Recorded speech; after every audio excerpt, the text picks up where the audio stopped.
بسم اللہ الرحمن الرحیم۔ السلام علیکم۔ اللہ تعالیٰ نے قرآن کریم میں ارشاد فرمایا، اور زنا کے قریب بھی نہ جاؤ، بے شک یہ بڑی بے حیائی اور برائی کا راستہ ہے۔ زنا ایک مرد اور عورت کے درمیان قائم ہونے والے تعلق کو کہا جاتا ہے جو آپس میں منقوع نہ ہو۔ تاریخ انسانی میں آئے تمام انبیاء کرام کی شریعتوں میں یہ ناقابل تلافی جرم تسلیم کیا گیا ہے۔ دین اسلام کے مطابق یہ اتنا بڑا گناہ ہے کہ اسے اگر کوئی شادی شدہ مرد یا عورت کرے تو اسے زندہ رہنے کا حق نہیں۔ زنا کے مجرم کو کسی قاتل کی طرح ایک ہی وار میں قتل نہیں کیا جاتا، بلکہ اسے سزا کے طور پر پتھر مار مار کر اس کی زندگی کا خاتمہ کیا جاتا ہے تاکہ وہ معاشرے میں نشان عبرت بن سکے۔ کیا آپ جانتے ہیں کہ اس کائنات میں سب سے پہلے کون بدبخت شخص نے زنا کی ابتدا کی تھی؟ آج کی اس ویڈیو میں ہم اسی شخص کے بارے میں بات کریں گے۔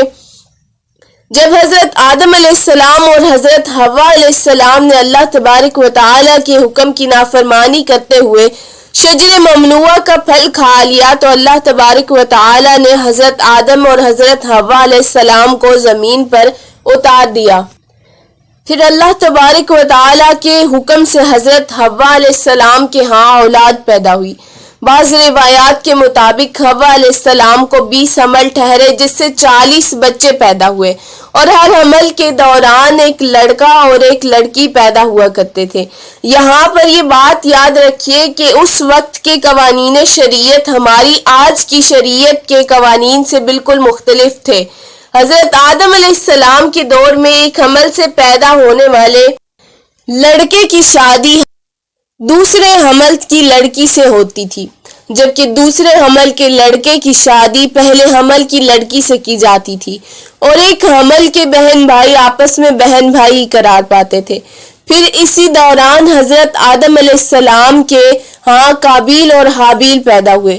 چنانچہ قابیل کی بہن اکلیمہ بہت زیادہ خوبصورت تھی، جبکہ جو لڑکی حضرت حابیل علیہ السلام کے ساتھ پیدا ہوئی تھی وہ اتنی زیادہ خوبصورت نہیں تھی۔ اور جب یہ بچے بڑے ہو کر جوان ہوئے اور ان کے آپس میں شادی کرنے کا وقت آیا تو قابیل نے حضرت حابیل علیہ السلام کی بہن کے ساتھ نکاح کرنے سے انکار کر دیا اور کہنے لگا کہ یہ تو بالکل خوبصورت نہیں ہے، میں اپنی بہن اکلیمہ کے ساتھ ہی نکاح کروں گا۔ یہ معاملہ اس قدر بڑھا کہ حضرت آدم علیہ السلام نے حکم دیا کہ دونوں بھائی اللہ تبارک و تعالیٰ کی بارگاہ میں اپنی اپنی قربانی پیش کرو۔ چنانچہ جس کی قربانی اللہ تبارک و تعالیٰ کی بارگاہ کے اندر مقبول ہوگی تو وہ اکلیمہ کے ساتھ شادی کرے گا۔ قابیل کھیتی باڑی کیا کرتا تھا، جبکہ حضرت حابیل علیہ السلام بکریاں چرایا کرتے تھے، جو کہ ایک صفت اور محبت والا کام ہے۔ چنانچہ حضرت حابیل علیہ السلام نے اللہ تبارک و تعالیٰ کی بارگاہ میں ایک خوبصورت بکری کا بچہ پیش کیا، جبکہ قابیل نے ایک ردی گٹھا اٹھا کر جو کہ اس کے کھیت سے نکلا تھا اس نے اللہ تبارک و تعالیٰ کی بارگاہ کے اندر پیش کر دیا۔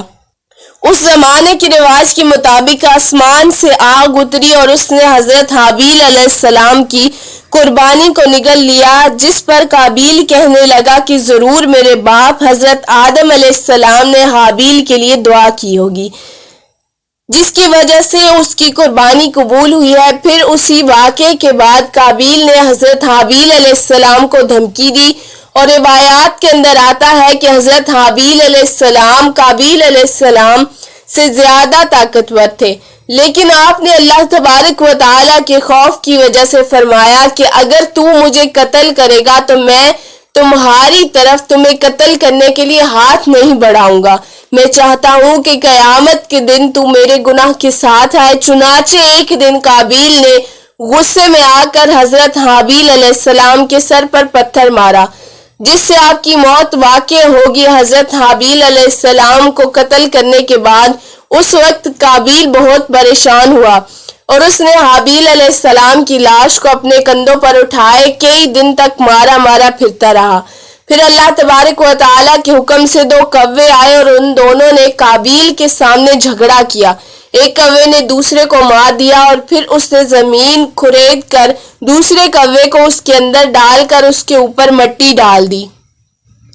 قابیل نے جب کوے کو دیکھا تو اس نے افسوس کیا کہ میں اپنے بھائی کی لاش کو نہ چھپا سکا۔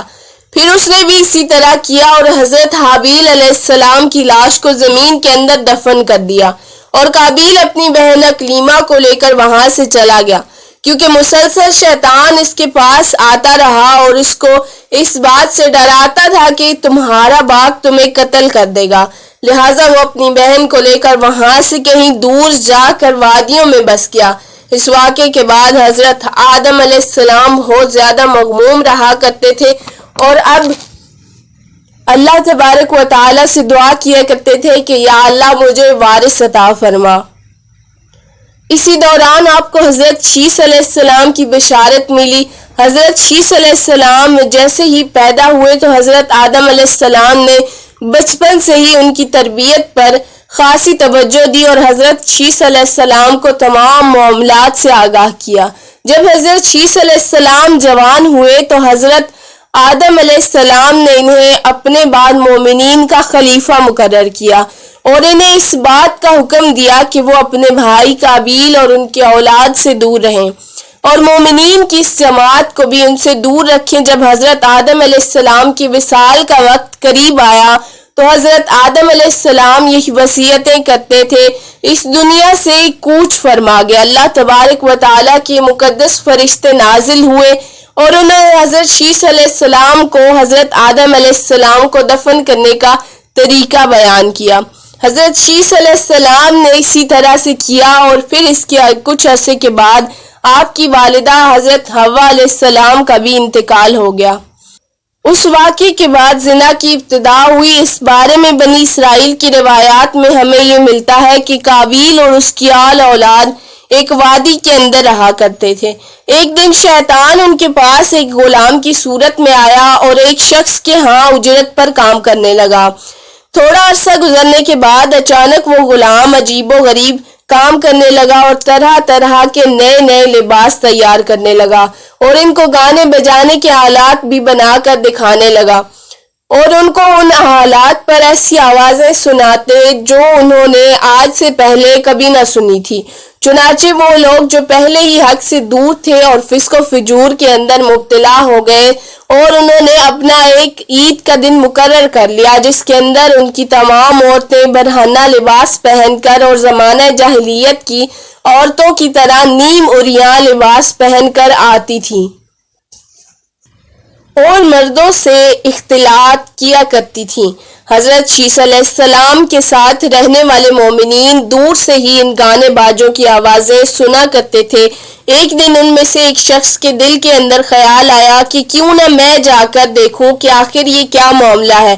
چنانچہ اس شخص نے چوری چھپے وہاں سے ہجرت کی اور عید کے دن جس دن قابیل اور اس کی آل اولاد فسق و فجور میں مبتلا ہوئی تھی وہ شخص وہاں پر پہنچا اور اس نے وہاں پر جا کر عورتوں کو دیکھا کہ وہ بہت زیادہ حسین و جمیل تھی۔ اس حوالے سے روایات کے اندر آتا ہے کہ حضرت شیس علیہ السلام اور ان کے ساتھ جو مومنین کی جماعت تھی ان کے مرد بہت زیادہ حسین و جمیل اور خوبصورت تھے اور ان کے ساتھ جو عورتیں تھیں وہ بظاہر اتنی زیادہ خوبصورت نہیں تھی، جبکہ قابیل کی آل اولاد کے اندر لڑکے اتنے خوبصورت نہیں تھے جبکہ لڑکیاں بہت زیادہ حسین و جمیل تھیں۔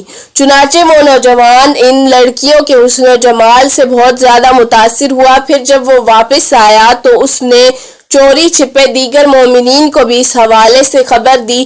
پھر آہستہ آہستہ مومنین کے لوگوں میں سے بعض کمزور ایمان والے وہاں سے ہجرت کرنے لگے اور ہجرت کر کے قابیل کی اولاد کے اندر ان کی عورتوں کے فتنے میں مبتلا ہو گئے اور یوں فسق و فجور کرنے لگے اور آپس میں زنا کاریاں کرنے لگے، جس سے زنا جیسے کبیرہ گناہ کی ابتدا ہوئی۔